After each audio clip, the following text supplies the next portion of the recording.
Severe weather will be on the increase through the end of the week, and that means more tornadoes as a powerful storm system emerges into the nation's midsection. But relief is on the way as the pattern breaks down. So stick around. I'm going to break down everything you need to know about the weather as we head into the weekend, coming up right now. Welcome into the only show covering the weather, 4814. Think about it. My friends, it is hump day. It's hard to believe we're halfway through another work week. And yeah, we've got severe weather to talk about yet again. It seems like it's been a recurring point of conversation over the last week, and it will continue to be so as we head in toward Friday, where the threat becomes maximized. And we're going to take a look at the specifics of that here in a minute. But if you're looking for some relief, it is on the way. Severe weather will quiet down and temperatures will back off a bit in the east as the pattern begins to break down a bit. We're going to take a look at that too. Here is today's severe weather event. It is brought to you by this low pressure area, this little area of spin here in Nebraska. Frontal boundary is in place across the Great Lakes up into the northeast. Another front extends back from this down towards central Texas with a dry line back here in west central Texas. And all these features are bringing together a severe weather threat yet again today. Moisture is surging on southerly winds out of the Gulf of cold rain that will set the stage for instability, and these features will act to produce showers and thunderstorms. Some of those will go severe, bringing a threat of tornadoes, large hail, and wind today. On Friday, this area of brightly colored clouds moving into the northwest, which is bringing rain and snow in the higher elevations today, will move into the nation's midsection and intensify. Troughing there will help to create a severe weather event on Friday too. That will be the crescendo of this event. We're going to take a look at that here in just a minute. Rain is falling out from some of these brightly colored clouds here in the nation's midsection, the heartland up into the Corn Belt and the Great Lakes, where flood watches are up. And you can see those flood watches here. It is very, very, very wet, and you've seen a lot of rain. Expect more rain to fall today, so be careful if you're out driving around. I already have some flood warnings where these brightly colored lime green boxes are showing up. Down here in the southeast, just some special weather statements for dry conditions where we've not had any rain here, and it's a little bit breezy in the nation's midsection over the next couple of days with very dry soil moisture conditions here, so do not burn anything. These are fire weather watches, wind advisories out west, winter weather advisories out all over the west. In the mountains around Yellowstone, we're looking at a winter storm warning. You can see much as 12 to maybe 18 inches of snow in the higher peaks, and also in the Cascades, winter storm warning is in existence here with as much as 2 feet of snow possible. That's our alert map. Here's the surface map. We take a look at this, and there is our low pressure and several little waves of low pressures. They move along the boundary. Out ahead, the boundary surges to the north. Out behind, the boundary kind of oscillates back to the south. And how those boundaries kind of oscillate depends. That is the severe weather is dependent on that. So as the boundary moves north, you get a little bit more of a northward shift in the severe weather. As it moves back to the south, you get a little bit of a southward shift. That's how that kind of works. Plus, there's outflows and all these other little boundaries that are laid down. We talked a little bit about that yesterday on yesterday's show. There's our cold front and our dry line back into Texas, producing our chance for showers and thunderstorms anywhere along and south of that boundary. And in the yellow, that's where we have our severe weather threat, and there is snow potentially up in the higher elevations out west. Very dry here in the southeast, and pleasant back in the northern plains, the Four Corners region. A little bit chillier back in these areas, very warm, warming up in the southeast over the next couple of days. We had 362 severe weather reports yesterday. Blues are wind, greens are hail, blacks are severe wind and severe hail, and reds are tornadoes. And we did have confirmed touchdown of tornadoes, even some property damage with some of those tornadoes. The biggest hailstone I saw was here in Wisconsin, I believe it was. I wrote it down. Let me see if I can find it. Yeah, it's East Maple Bluff, Wisconsin. Softball-sized hail, my friends. That is way too big. And the biggest or the highest wind report I saw was here in Dubuque at the regional airport, 88 miles per hour. That, my friends, is too strong for me. Now we're going to get into the specifics of the severe weather threat out there today. I'm going to show you where it's at, what's driving it, and what we can expect as we head through the afternoon. And we'll take a look at what's coming through the rest of the week. Friends, if you're new to the channel, hit the subscribe button down below. Join one of the fastest growing weather communities on YouTube, where we've got all of the weather, none of the hype. And of course, if you like the content, give it a thumbs up. And most importantly, if there's anything I can be in prayer around, please put it down in the comments section. I pray for you guys generically every day, but if there's anything specific, please let us know. Let the community know. We'll pray for you, lift you up, and let me know where you're commenting from. If you'd like to become a member, you can join some of the names on your screen. There are 4 different membership levels, each with benefit clusters around those. But the most important thing is I'm glad that you're here. Thank you for watching the video. We're going to get into the severe weather threat today. We've got that for the next 4 days. And today's event is, or the risk area anyway, is from Wichita Falls up in toward Waterloo, over to Cedar Rapids, Milwaukee, Detroit, Cleveland, Pittsburgh, and back in and around Indianapolis down to St. Louis. That's where the biggest threat is today, with a marginal risk around that. That is a level 2 out of 5. Tomorrow's severe weather event is a little bit less in nature.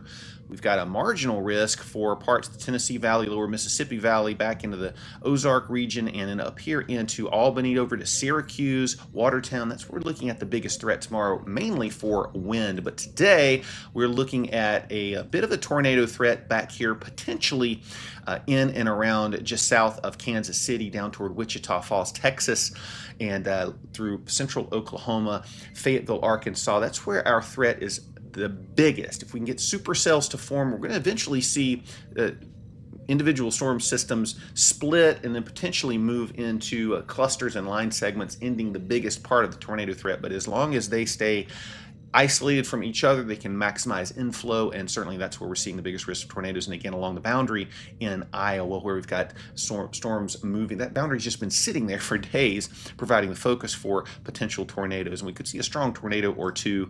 Wind is also prevalent in the slight risk area, and hail is a problem in those, generally those same areas that have the tornado threat. We could see some very large hail yet again, but hopefully not on the order of what we saw yesterday. I don't expect nearly as many events out there today.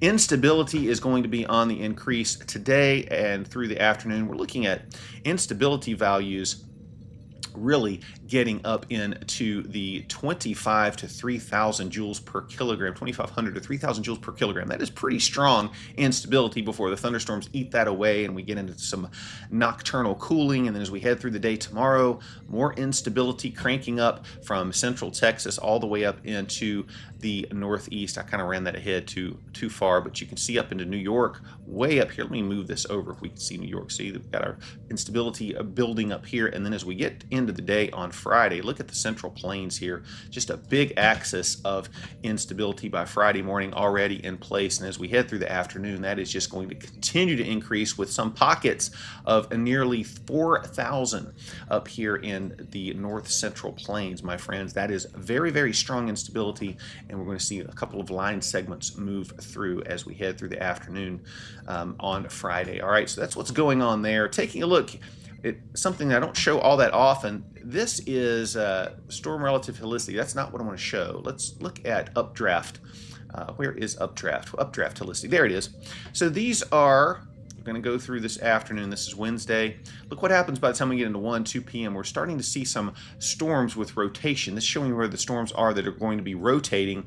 Ignore all of this stuff through southern Iowa right now, but look at this. We've got potential for some rotating storms even as early as 2, 3 o'clock Central Time, and then as we head through the afternoon and evening, some of that rotation gets into Oklahoma, up into parts of Missouri too. But by this time, by the time we get into 7, 8 o'clock, we should see storms begin to show some clustering and linear segments. We could still see some tornadoes along lines. When you have a line, that doesn't mean that you end the tornado threat, but the big tornado threat continues to diminish as you have line segments in linear thunderstorm activity. So we're going to roll this back and see how this plays out over the next couple of days. All right, so there's storms firing off in Texas already this morning, and some of this could contaminate the atmosphere for later today. We will see.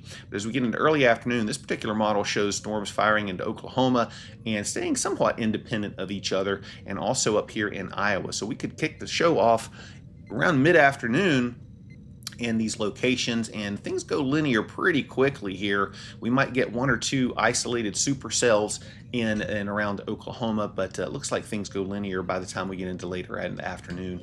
And same kind of thing happening up here in and around Iowa too. So as we head on in, and there's another system that's breaking out over into in and around northern Pennsylvania, into parts of New York as well. So several little impulses are going to kick these thunderstorms off by the time we get into 9, 9, 10 o'clock, we've got line segments breaking out all across the Midwest and the Great Lakes, back and along that frontal boundary, and southeastern Oklahoma into Texas. Now, there is some question mark about whether storms can develop. This model has been showing storms developing in South Texas the last couple of days, and we haven't seen much activity down there. So a little bit skeptical about this. There's capping going on down here. So if the thunderstorms can break the cap, they will go severe.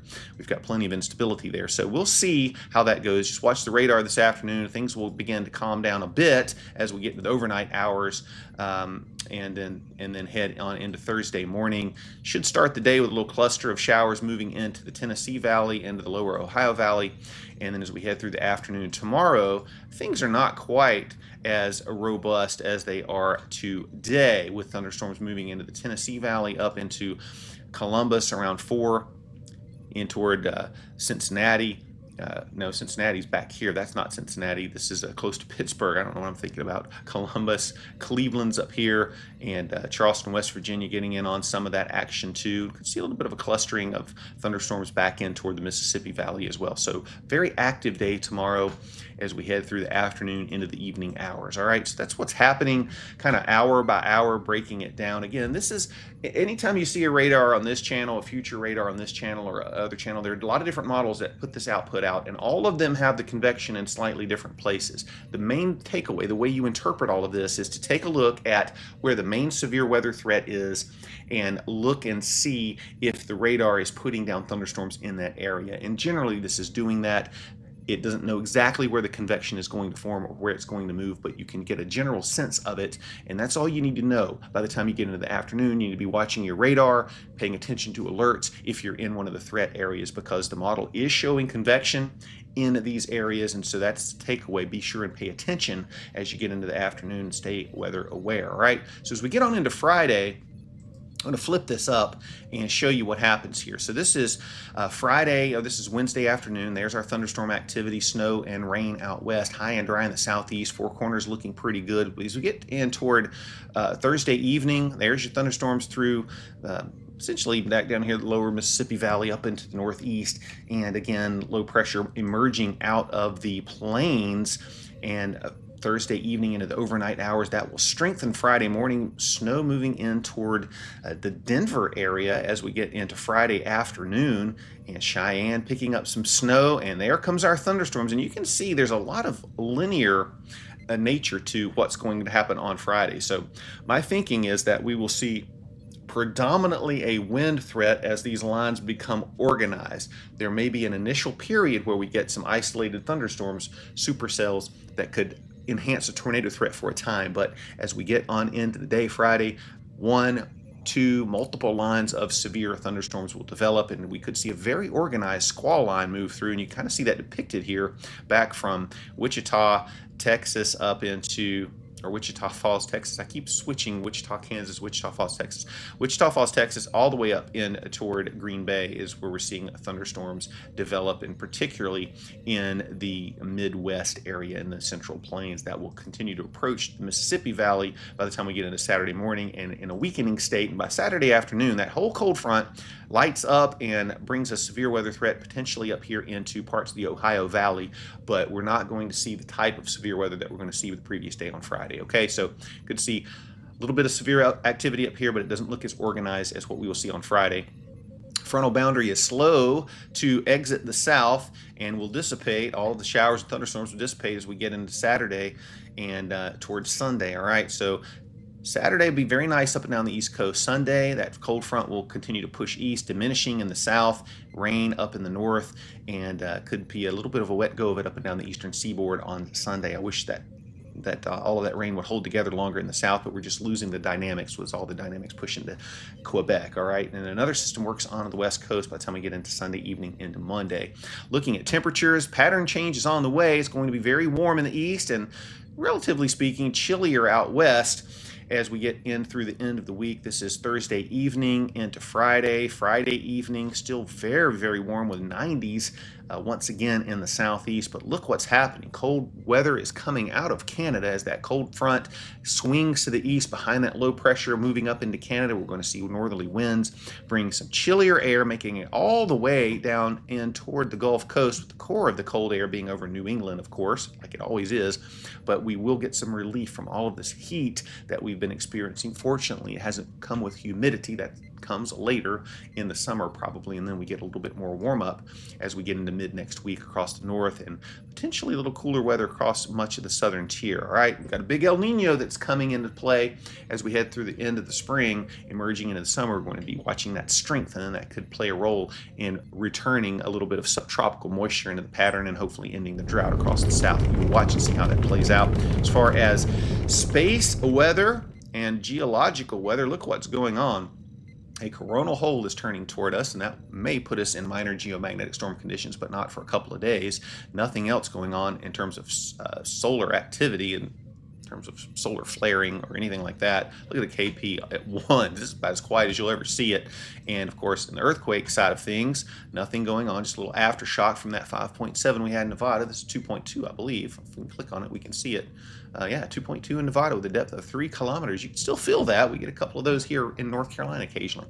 And you can feel those if you're near the epicenter. And that is it for the show today, my friends. I hope you have learned a couple of things and hope it's been informative for you.